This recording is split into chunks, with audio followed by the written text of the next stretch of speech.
Pasensya na po sa pag-aabala. May sulat po galing kay Duque Braseo ng Albania. Narito po ang liham.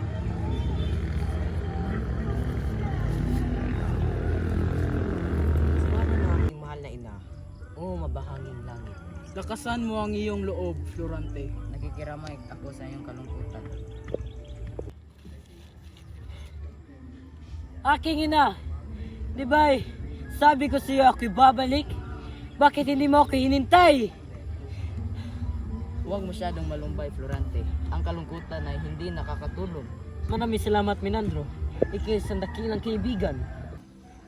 Magandang umaga, Gro. Ako'y aalis na po at malapit na ang sasakyan. Florante, sa pagbabalik mo sa Albania, alamin mo na may kalaban ka pang higante na si Adolfo. Mag-ingat ka sa kanya kapag pasasalubungin ka ng ngiti at dapat handa kang iyong armas.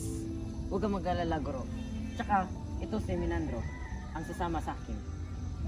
Ang pasyon lamang ng aking amain ay ating hindi.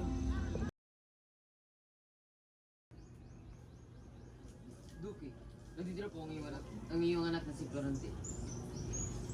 Malamang, hindi ko akalain ganito pala kapait ang pagkikita natin ulit. Anak ko, sinusubukan tayo ng tadhana.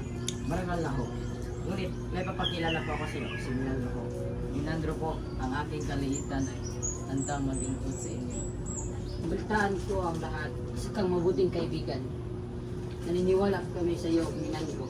Balang araw ay makaganti kami sa iyo.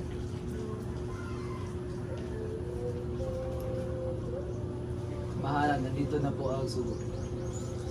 Galing po ako sa kaharian ni Haring Menseo. Ito po ang liham na ibinigay niya. Aalis na tayo. Ama, ano po ang sinabi?